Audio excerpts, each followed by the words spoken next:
आइए बच्चों, आज हम अर्धवार्षिक परीक्षा 2021-22 कक्षा 9 के हिंदी के पेपर का हल करेंगे और प्रश्न 1 से लेकर 10 तक हम हल कर चुके हैं। अब हम प्रश्न 11 से 23 तक हल करेंगे, जिसमें कि 2 नंबर, 3 नंबर और 4 नंबर के प्रश्न हैं। पहला प्रश्न है, छोटी बच्ची को 2 बैलों के प्रति प्रेम क्यों उमड़ आया?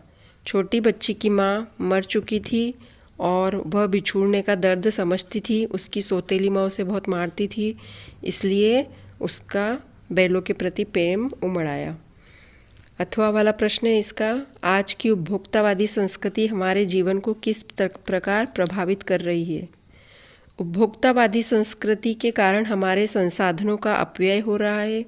सभी विज्ञापनों को देख देख कर एक दूसरे की होड़ में वस्तुएं खरीद रहे हैं। बिना सोचे समझे वस्तुएं खरीदने से हमारी मूल संस्कृति व संस्कार दोनों से हमें हाथ धोना पड़ सकता है। इसलिए आज की उपभोक्तावादी संस्कृति हमारे दैनिक जीवन को प्रभावित कर रही है। प्रश्न 12वां, नाटक और एकांकी में 2 अंतर लिखिए। नाटक में कई अंक होते हैं, एकांकी में 1 अंक होता है। नाटक में पात्र अधिक होते हैं, एकांकी में पात्र कम होते हैं। और इसका अथवा वाला प्रश्न है, कहानी एवं उपन्यास में 2 अंतर लिखिए। कहानी छोटी होती है, उपन्यास बड़ा होता है।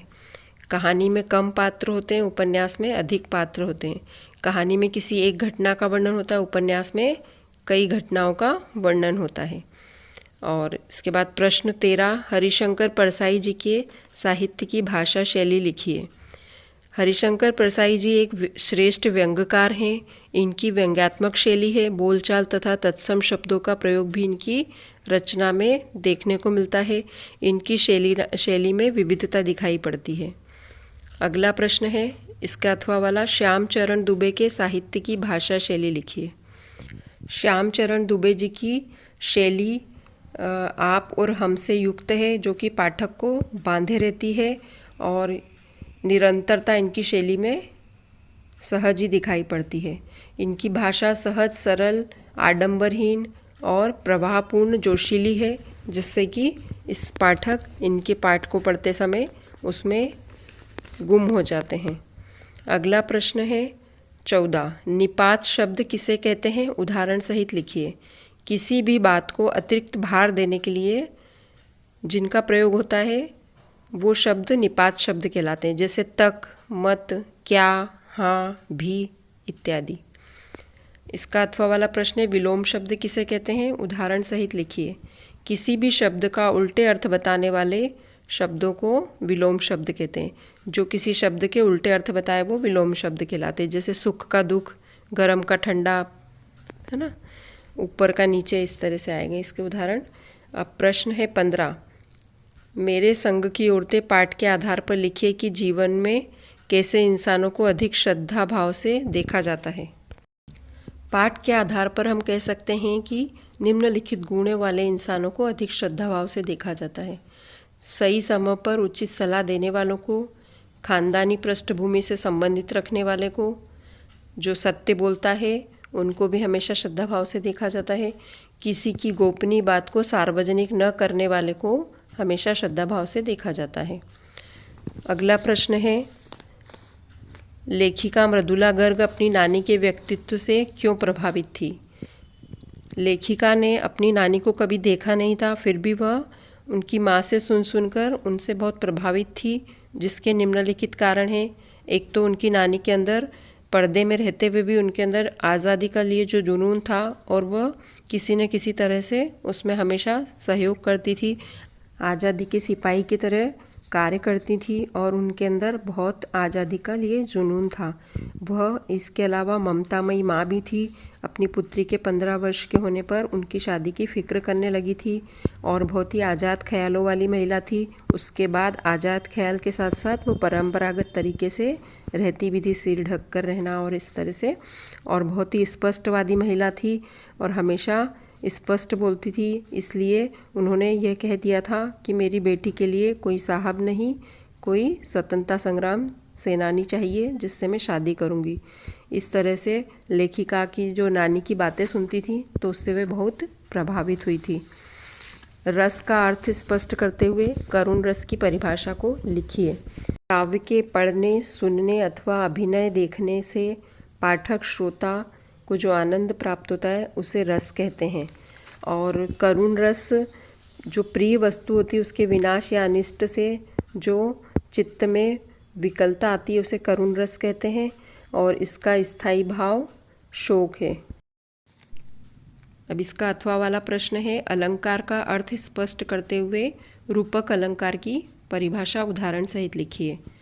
काव्य की शोभा बढ़ाने वाले शब्दों को अलंकार कहते हैं। और रूपक अलंकार की परिभाषा है, उपमेय में उपमान का आरोप करके दोनों में अभेद स्थापित किया जाए उसे हम रूपक अलंकार कहेंगे। इसका उदाहरण है, को तेसा चरण कमल बंदा हरि राई। इसमें चरण उपमेय है और कमल उपमान है। अब अथवा वाला प्रश्न है, दिए गए विराम चिन्हों का प्रयोग कर वाक्य लिखिए। मतलब एक प्रश्नवाचक चिन्ह दिया है, एक अल्प विराम दिया है और एक विस्मयादिबोधक चिन्ह दिया है। तीनों का प्रयोग करना है और एक वाक्य लिखना है। तो कोई भी वाक्य बना सकते हो जो भी आपको याद हो। और मैंने इस तरह से बनाया है, अरे, फिर यहाँ पे आएगा वो विस्मयादिबोधक चिन्ह, तुम, फिर कॉमा, अल्प विराम मतलब यहाँ क्या कर रही हो, और फिर प्रश्नवाचक चिन्ह, अरे तुम यहाँ क्या कर रही हो। इस तरह से वाक्य बनाया है। और ये प्रश्न 17 का ऊपर वाला प्रश्न छूट गया है, पहला जो था ना, वो फिर बताती हूँ उसको। दिए गए मुहावरों का अर्थ वाक्य में प्रयोग कीजिए। यहाँ पे मुहावरे दिए हैं, उनका मैं अर्थ बता देती हूँ, फिर वाक्य प्रयोग आप लोग उसके हिसाब से अपने मन से कर लेना, क्योंकि बहुत सारे वाक्य बन सकते हैं। गदगद होना, खुश होना, बगले झांकना, उत्तर न देना या इधर उधर देखना, ईंट का जवाब पत्थर से देना, जैसे को तैसा। ये इन तीनों के अर्थ हैं। इनका आप कोई भी वाक्य बना सकते हैं। प्रश्न 18, दो मित्रों के बीच अर्धवार्षिक परीक्षा की तैयारी पर संवाद लिखिए। संवाद मतलब आप अपनी कोई भी दो सहेलियों के, अपना और एक सहेली का नाम लिख कर और आपस में जो भी बातें करते हैं इस परीक्षा से संबंधित, अर्धवार्षिक जो परीक्षा चल रही है आपकी, तो वो आप उसको बातचीत को कॉपी में लिख सकते हैं। इसमें आपको कुछ ऐसा सोचना नहीं कि हम क्या लिखें, जो भी बातें आप करते हैं आपस में वो आप इसको लिख देंगे तो वो सही होगा। इसका अथवा वाला प्रश्न है, बस या रेलगाड़ी में से जिसमें आपने यात्रा की हो उस यात्रा पर एक अनुच्छेद अपने शब्दों में लिखो। यदि आपने रेलगाड़ी में यात्रा की हो तो उसके बारे में लिखो, कौन सा स्टेशन आया था, कितनी बजे निकले थे, कैसे ट्रेन में बैठे थे, कहाँ पहुँचे थे, ये सब अपना पूरा कैसे क्या क्या देखा था रास्ते में वो सब लिखना है। इसी तरह यदि बस में यात्रा की हो तो बस का भी लिख सकते हैं। कोई भी एक लिखना है और एक पैराग्राफ लिखना है। अनुच्छेद मतलब थोड़ा सा 5, 7, 10 लाइन लिखनी है। अब प्रश्न 19, अपठित गद्यांश को पढ़कर नीचे लिखे प्रश्नों के उत्तर लिखिए। अब अपठित गद्यांश है, इसको पढ़ना है 2 से 3 बार और फिर उसके बाद हमें अब नीचे प्रश्नोत्तर समझ में आएंगे। पहला प्रश्न है, स्वतंत्र भारत के प्रथम राष्ट्रपति कौन थे? तो इसका उत्तर दूसरी लाइन में दिया हुआ है, स्वतंत्र भारत के प्रथम राष्ट्रपति डॉक्टर राजेंद्र प्रसाद थे। दूसरा प्रश्न है, निसंदेह शब्द का अर्थ लिखिए। जिसमें संदेह न हो, जिसमें कोई शक न हो, उसे बोलेंगे निसंदेह। तीसरा है, विशिष्ट में कौन सा उपसर्ग लगा है? विशिष्ट में वि उपसर्ग लगा है। अब इसका जो अथवा वाला प्रश्न है, ये गद्य का अपठित था, अब पद्य का अपठित है इसमें, तो उनकी भी लाइनों को हम अच्छे से 2-3 बार पढ़ेंगे फिर उत्तर देंगे। सुरपति के 2 पर्यायवाची शब्द लिखो। सुरपति मतलब देवराज इंद्र और सुरेश, दोनों लिख सकते हैं इसके 2 पर्यायवाची में, देवराज, सुरेश या देवेंद्र या इंद्र भी लिख सकते हैं। और ख प्रश्न है, पहले जागे से क्या आशय है?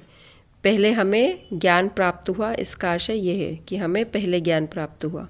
ग है, हमने किसे प्रकंपित किया? तो इसका उत्तर है, ऊपर से देख कर लिखेंगे, सुरपति तरु के हृदय को हमने प्रकंपित किया। प्रश्न 20, काव्यांश का संदर्भ प्रसंग सहित भावार्थ लिखिए। तो इसका संदर्भ तो ये आएगा कि ये पाठ साखियाँ से लिया गया और इसके जो कवि हैं वो कौन है? कबीरदास जी। और उसके बाद आपको इसका प्रसंग, इसमें जिस प्रसंग का वर्णन किया गया वो प्रसंग लिखकर और इसकी व्याख्या करनी है। इसके बाद अथवा वाला है, क्या गाती हो, क्यों रह रह कर जाती हो। ये वाली जो लाइनें हैं ये केदी और कोकिला पाठ से ली गई है और इसके जो कवि हैं वो माखनलाल चतुर्वेदी हैं। इसका भी हमें अर्थ लिखना है। संदर्भ हमने बता दिया। प्रसंग आपको लिखना है इसमें कि कोयल के बारे में कवि लिख रहे हैं, उसकी स्वतंत्रता के बारे में, और उसके बाद हमें इसका व्याख्या करनी है। प्रश्न 21 में गद्यांश की व्याख्या है। ऊपर अभी हमने करी थी काव्यांश की, मतलब पद्यांश की व्याख्या 2।